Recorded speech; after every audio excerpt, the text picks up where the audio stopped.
Hi, now there is a new Kill Team Hobby Challenge by Tabletop Impulse.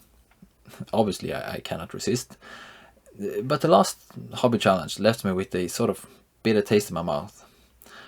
I went out and spent like, I don't know, the equivalent of £40 to buy this box of Marines that went into a team that's admittedly, by my standards, quite good looking, but still a team that I don't really have any use for.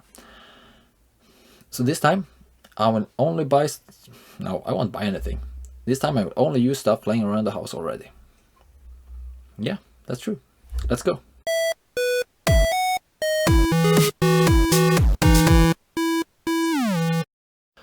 My initial thought was to use this box of Fallen I have lying around to make a team for the shooty god. As explained in my aliens video, I have a fascination for evolution and change, so it would be fun to try to make it a sort of 32k team. But this idea was pretty much taken by Mr. Tabletop himself. And it felt a bit odd, to make a sort of battle out of it. So what about the team that I just proclaimed unused? I do kind of recognize this seasick look. Suddenly it all came together. The green skin, the dark armor, the chains, the 32nd millennia, the comments about the diggers, the worn and rugged appearance, the journey into darkness. I'm gonna take these guys and turn them into a Nurgle legionary team. Thanks to some kind viewers, I even got the lore covered. A year ago, when I did my Compendium Death Guard, the first color scheme I tried was this guy. I was not really convinced, and eventually I went for the brighter scheme, but the dark one was always kind of tempting. A while ago I even made this concept conversion of a halfway there Marine, and now I kind of made them. In fact, they are already a legal team, but they do leave a lot of potential and would be better off as some sort of chaos undivided pistolier squad. Rushing up to the enemy, blasting them in the face with reroll and bolt discipline. Which actually would be kind of fun, just to try out. But kind of boring from the hobby perspective. I need to enjoy myself. I need to do some hobby fun. After a brief look at the existing team, I made a simple plan, and here we go. So while I dismember some of the best looking miniatures I've ever done, I'll talk about what I realized. To be entirely certain, I consulted the Merriam-Webster dictionary as of the meaning of conversion, and it's something converted from one use to another.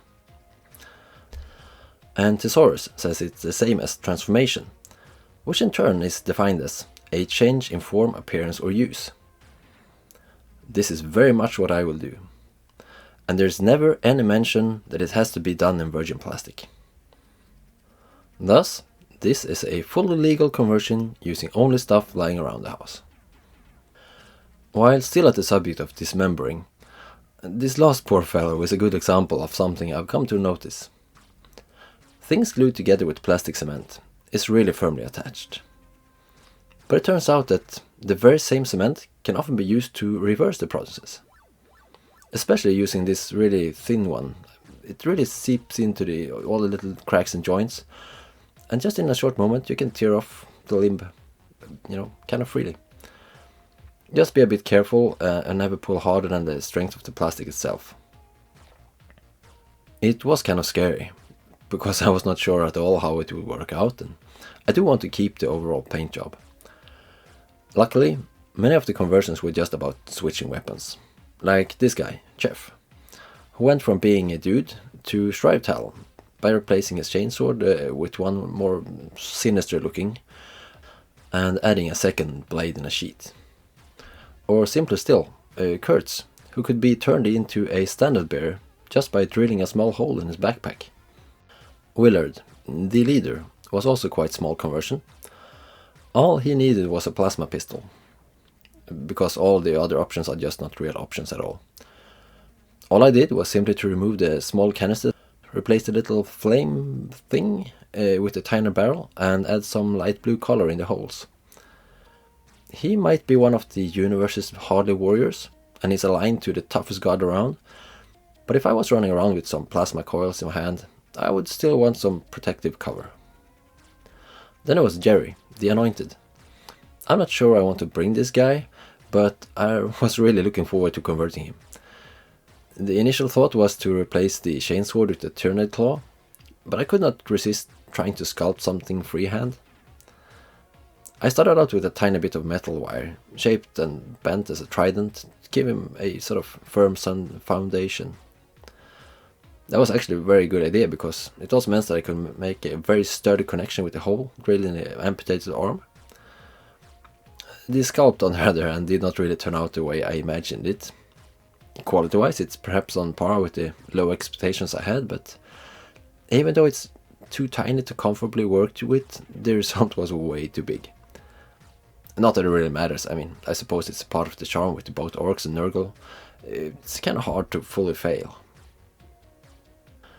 Another sculpt that at least landed in the vicinity of the expectations was the flame in the hand of Chief, the Acolyte. Sure, it will not win any contests, but that wasn't what I expected anyway. And the sword, I switched for a more daggerly looking thing. Also feels kind of fell, if that's a word. Anyway, I like this guy a lot. And these were selected because they were fun conversions that kind of fit their current models. But there were still some operatives I wanted on the team, like the plasma gun. If you have a plasma available, it's almost an auto take. Roach is carrying ours. Of course I had a regular plasma gun or two laying around the house, but one of the major attractions of this team was the chains. So I'm very happy that I managed to strap the front of a plasma gun onto one of the bolters. But the thing I'm most happy about here is the way it captures the transitional status of the team. I'm not sure if it's captured convincingly on the screen, but you might have noticed that I've gone over all the skin and brought it up to sort of Caucasian skin tone in the brighter parts and kept the green in the shadows. I imagine this to be the slow shift of lamenting superhumans to mad killing machines. Sorry mate, is that a tentacle coming out of your arse? Yeah, it's been like that since the last visit to that warp thing. You should probably head down to the medic bay and, sure, as soon as the holiday season is over. Lance, the heavy gunner on the other hand, is quite far beyond the visit to the Help Bay. Now, when we are confirmed in Nurgle land, I might as well try some tentacle sculpting. Which was fun. Here we have tentacles coming out all over the place. But it does not really seem to care, as long as he can carry more rounds in a magazine. Almost as far down the Nurgle hole, we find Kilgore, the butcher. I could not resist using this axe and the horn shoulder pad from the Death Guard box. Even if it meant stitching up with the shaft from the mace that had to be rescued from a long and dutiful service in the test paint department. I'm really happy how this guy turned out. He sure looks like someone who has lost all sense of humor and is now fueled by the deep urge to just kill stuff. If you for some reason paused the video at the plan thing, things did not entirely follow the plan though.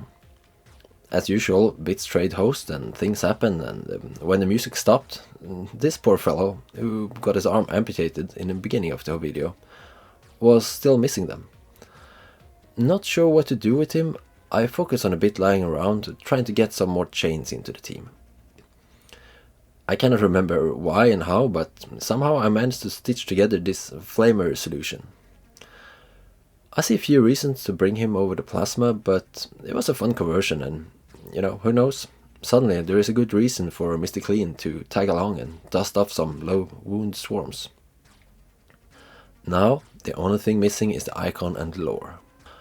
I looked around for a suitable icon, and while I did not find any suitable plastic I wanted to put on there, I did spot a bottle of wine. Not only did it make my evening pleasant, but the cork wrapping foil thing was of a very nice semi-soft quality. The hole happened to be perfect fit for a paperclip, and within minutes I had wrapped together a pretty convincing banner using the foil sandwiched together with super glue over a paperclip frame. I've never heard anyone suggest this solution, but I'm quite impressed how well it turned out. Perhaps it's even a hobby tip. Medium thick foil sandwiched over super glue is a good way to sculpt fabric. I don't know how useful this will be for you, and I believe that the real lesson of this video is that you don't necessarily need to buy new stuff to keep your hobby alive. It is better to focus on where you are and where you want to be. So, finally, while I showcase the team, I will take the time to fill in the lore. Inspired by the viewers White Chocolate 029, Judas Varnas, and False Hero 2001. The Emo Marines of the Lamenters chapter had no idea about the game of Gorkamorka, but still, one day found themselves on the world of Angelis. There, they quickly sorted out the strange problems the remaining humans had found themselves in. While doing so, they got impressed by the strength of the local Digga noobs, and brought some of them along to fill up their crippled ranks. However, the marriage of the orc mentality of the Diggas and the dark minds of the Lamenters meant that it did not take many trips to that warp thing before things were getting weird. With a few tentacles and odd horn appearing in unexpected places, they simply concluded that they should update their flag and get on with the rampaging. Kind of fitting, I think. I'm sorry for my Christmas cold voice, and I do hope that someone else than Kalmesoran got the naming reference. You might still consider me a cheat, because I reused an old team. But let me tell you this, I spent way more time on this conversion than I did on the original team. And besides, I got the dictionary in my back. A brand new feature is that I'll actually put some stuff up on Instagram. Mainly behind the scenes stuff and perhaps some sort of halfway there pictures, that stuff that didn't make it into the video. But also, what happened to this flag thing? Would it stay black forever, or would it actually turn into something a bit more decorative? Because believe it or not, you know, even orcs and Nurgle people, Marines, do decorative stuff. Because deep inside, there's actually a sort of monster that wants to decorate stuff, I guess. Well, anyway, it will be there. So, until next time, make good use of your plastic and don't forget to enjoy your hobby. I love the smell of napalm in the morning. Smell! You know that gasoline smell?